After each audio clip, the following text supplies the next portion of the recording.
আসসালামু আলাইকুম ওয়া রাহমাতুল্লাহি তাআলা ওয়া বারাকাতুহু ওয়া মাগফিরাত। আরিনি বিজামালিকা ইয়া রাসূলুল্লাহ, আরিনি বিজামালিকা ইয়া হাবিবাল্লাহ। সুপ্রিয় দর্শক শ্রোতা, এই মুহূর্তে যারা আপনারা আমাকে দেখছেন, আসন্ন পবিত্র লাইলাতুল বরাতকে সামনে রেখে আপনাদের সামনে কয়েকটি গুরুত্বপূর্ণ বিষয় নিয়ে কথা বলবো, এজন্য উপস্থিত হয়ে গেলাম। এই গুরুত্বপূর্ণ বিষয়টি হচ্ছে, আল্লাহর হাবিব সাল্লাল্লাহু আলাইহি ওয়াসাল্লাম 1400-1450 বছর পূর্বে একটি ভবিষ্যৎবাণী করে দিয়ে গেছেন। শেষ জামানায় জ্বলন্ত আগুনের আংরাকে হাতে রাখতে যত কষ্ট হবে, তার চাইতে বেশি কষ্ট হবে উম্মতের ঈমানটাকে ধরে রাখতে। নবীর উম্মত কথার দ্বারাই, তার কাজের দ্বারাই ঈমান হারা হয়ে যাবে। তো বনি ইসরাইলের আমলে রাসূলের বাণী, বনি ইসরাইলের আমলে তার উম্মত 72 কাতারে বিভক্ত ছিল, আর আমার নবীর আমলে উম্মত 73 কাতারে বিভক্ত হবে শয়তানের ধোঁকায় পড়ে। আজকে আসন্ন লাইলাতুল বারাত আমাদের সামনে। বর্তমানে দেখা যায় বহুত টুপিওয়ালা, পাগড়িওয়ালা, পাঞ্জাবিওয়ালা এই লাইলাতুল বারাতকে শিরক, বেদাত, হারাম বলে ফতোয়া দিচ্ছে। তো বাপ দাদা 14 গোষ্ঠী দেখলাম, ছোটবেলা থেকে দেখতেছি তারা লাইলাতুল বারাত পালন করতেছে। আমরা যখন ছোট ছিলাম, দাদাদের সাথে মসজিদে যাইতাম, বিস্কিট নিয়ে যাইতাম, মোমবাতি নিয়ে যাইতাম। মজার বিষয় হচ্ছে, ছোটবেলায় লাইলাতুল বারাত আসলে সারি কাগজ দিয়ে, কুসু ফাতা দিয়ে, বাঁশের জাত থেকে জিংলা কেটে আমরা ছোট একটি ঘর আকারে বানাইতাম। বানাই এটার ভিতরে বৈশা জিকির করতাম। কত মজার বিষয়! জিকির আজকার করতাম, আল্লাহর জিকির।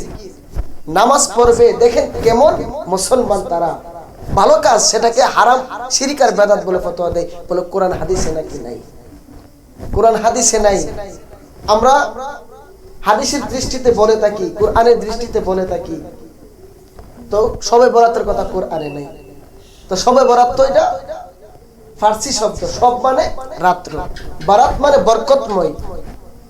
এক কথাই বলে থাকি, এই শবে বরাতের রাতটা হচ্ছে ভাগ্য রজনী, যেই রাত্রিতে আল্লাহ পাক আমরা দীর্ঘ 1 বছর আগামী এই রাত্র আসার আগ পর্যন্ত কি ইবাদত বন্দেগী করব, মুফাসসিরিনে কেরামগণ উল্লেখ করে দিয়ে গেছেন।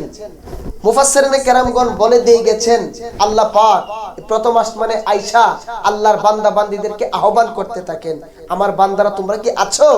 কেউ ঋণগ্রস্ত আছো? আমার কাছে চাও, আমি ঋণ মুক্ত করে দিব। বিপদগ্রস্ত আছো? আমার কাছে ফানা চাও, আমি তোমার বিপদ দূর করে দিব। অভাবী আছো? আমার কাছে তোমরা ফানা চাও, আমি তোমাদের অভাব দূর করে দিব। দুনিয়ার মধ্যে কারা আছো? তোমাদের আওলাদ কবরে, জাহান্নামের আগুনে জ্বলতেছে, এই রাত্রিতে আমি আল্লাহর কাছে চাও, আমি আল্লাহ ওয়াদা দিলাম এই রাত্রে খালেস নিয়তে তোমরা যা চাইবা আমার কাছে তাই পাইবা। তো এত ভালো কাজ, জিকির আজকার হবে। এই লাইলাতুল বরাতের কাজ কি? রাত্রের কাজটা কি? নামাজ পড়ব, নফল ইবাদত বন্দেগী করব, আলী আওলাদের কবরে গিয়ে আমরা দোয়া করব, রব্বিরহামহুমা কামা রব্বায়ানি সগীরা বলে তাদের জন্য আত্মার মাগফিরাত কামনা করব।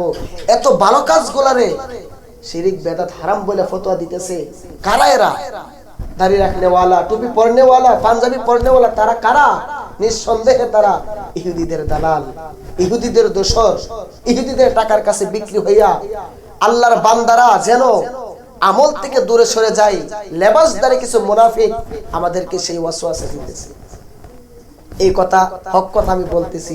হক কথা বললে হুজুর ভালো না, হক কথা বললে হুজুরের উপরে হুমকি চলে আসে। কে কি বললেন দেখার কোনো বিষয় না। হক কথা বলতে গিয়ে ইমাম হুসাইন কারবালার ময়দানে জীবন দিয়েছেন, ইসলাম জিন্দা হো তাহার কারবালা কি বাত, জীবন দিয়ে আমাদেরকে শিক্ষা দিয়ে গেছেন হক পথে থাকবেন, বিপদ অবশ্যই আসবে, তারপরেও এই বিপদকে আমরা উত্তীর্ণ করতে হবে। ইসলাম শান্তির ধর্ম, ইসলাম মানবতার ধর্ম, ইসলাম মানব কল্যাণের ধর্ম, যেই ধর্মের মধ্যে চুল পরিমাণ কোনো সন্দেহ নাই। আল্লাহ পাক আমাদেরকে বোঝার মতন তৌফিক দান করুক।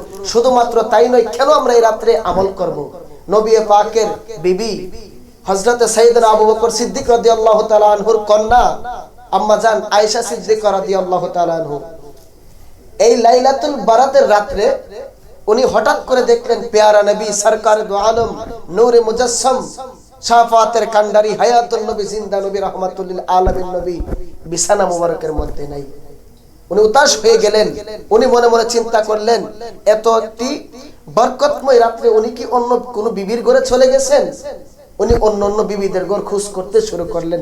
দেখা গেল কোন বিবিদের ঘরে খোঁজ করে না পাইয়া জান্নাতুল বাকি নামক এই কবরস্থানের মধ্যে কান্নার আওয়াজ শুনতেছেন। আমাদেরকে শিক্ষা দেওয়ার জন্য নবীজি কত কৌশল অবলম্বন করে আমাদেরকে শিখিয়ে দিয়ে গেছেন। আয়েশা সিদ্দিকা রাদিয়াল্লাহু তাআলা আনহা উনি দেখতেছেন এই জান্নাতুল বাকি নামক কবরস্থান থেকে কান্নার আওয়াজ আসতেছে। ওই সময়ে আম্মা জান আয়েশা সিদ্দিকা ওই জায়গাতে চলে গেলেন, গিয়ে দেখতেছে আমার দয়াল নবীজি উম্মতের কথা চিন্তা করে করে এই জান্নাতুল বাকির সামনে উম্মতদেরকে শিক্ষা দেওয়ার জন্য জার জার করে কাঁদতেছেন। এটা রাসূল পাকের শিক্ষা। আর অনেকে বলে থাকেন এই রাত্রের কথা কোরআনে নাই, এই রাত্রের কোনো সম্মান নাই। আমি বলবো আমার আল্লাহ পবিত্র কোরআনের মধ্যে একটি সূরা নাজিল করেছেন, এই কোরআনের কসম ইন্না আনজালনাহু ফি লাইলাতিন মুবারাকাতি ইন্না কুন্না মুনজিরিন, নিশ্চয় আমি আল্লাহ কোরআন শরীফ নাজিল করেছি লাইলাতিন মুবারাকা, এই মুবারাকার রাত্রি মানে নিসফে মিন শাবান। এই শবে বরাতের রাতটাকে নিসফে মিন শাবান, ভাগ্য রজনী, বরকতময় রজনী হিসাবে আল্লাহ পবিত্র কোরআনের মধ্যে বলেছেন। অনেকে বলে আল্লাহ কোরআন নাজিল করেছেন কদরের রাত্রে। হ্যাঁ ঠিক আছে, লৌহে মাহফুজের মধ্যে আল্লাহ শবে বরাতের রাত্রে কোরআন সর্বপ্রথম নাজিল করেছেন। আর লাইলাতুল কদরের রাত্রে আমার আল্লাহ এই লৌহে মাহফুজের কোরআন দুনিয়ার জমিনে নাজিল করেছেন। রাইসুল মুফাসসিরিন হযরত আব্দুল্লাহ ইবনে আব্বাস রাদিয়াল্লাহু তাআলা আনহু উনি ইবনে আব্বাসের মধ্যে এই কথা বড় সুন্দরভাবে উল্লেখ করে গিয়েছেন। তো বুঝার ভুল, সমাজে গন্ডগোল অনেক সময় আছে। আমরা মানুষদেরকে যারা আলেম সমাজ আছি ভুল ব্যাখ্যা দিয়ে তাদের ঈমানগুলো আমরা চুরি করব না। আর কিছু সাধারণ মানুষ আছেন, আমি আপনাদের উদ্দেশ্যে বলতেছি, শুনেন, আলেম ওলামাদের জবান থেকে কথা শুনেন, নিজের বিবেকের মধ্যে এটা কাজ করাইবেন। এক হুজুরে ওয়াজ করলো, একজনে বয়রা, কানে শুনে কম। এক হুজুরে ওয়াজ করলো, চা খাইতে আছে। বোঝার ভুল, সমাজে গন্ডগোল, আমি বোঝানোর জন্য বলতেছি। চা খাইতে আছে, হুজুরে ওয়াজ করছে, অনেকে দেখবেন মুজ বড় রাখে। কারো যদি মুজ বড় থাকে তাহলে এই চায়ের মধ্যে টোস্ট বা বিস্কিট ভিজায়া এই মুছের উপর দেয়া খাওয়া হারাম। এই ওয়াজ শুনা ওই হাটকাল বেড়াই কি করছে, এক সাস্টলের মধ্যে গেল, যাওয়ার পরে গিয়ে দেখতেছে এক লোক টোস্ট ভিজায়া চা খাইতেছে। গিয়ে বলতেছে এই মিয়া টোস্ট ভিজায়া চা খাওয়া হারাম। জীবনে কত ধরনের ফতোয়া শুনলাম, এরকম ফতোয়া শুনলাম না টোস্ট ভিজায়া চা খাওয়া হারাম। তুই শিখলে কই? এমক হুজুরের কাছ থেকে শিখছি। নিয়ে গেছে হুজুরের কাছে, কেউ কই হুজুর আপনি বুঝি এই মাওলানা এই শিক্ষা দিছেন? কি আপনি বলছেন চার মধ্যে টোস্ট ভিজায়া খাওয়া নাকি হারাম? বুঝার ভুল। হুজুরে বলতেছে আমি এরকম বলি নাই, আমি বলছি যে মুজ দিয়া এই চা খাওয়ার সময় যদি মুজ গিয়া এই চার মধ্যে লাইগা যায় তাহলে মুজ ভিজা চা খাওয়া হারাম।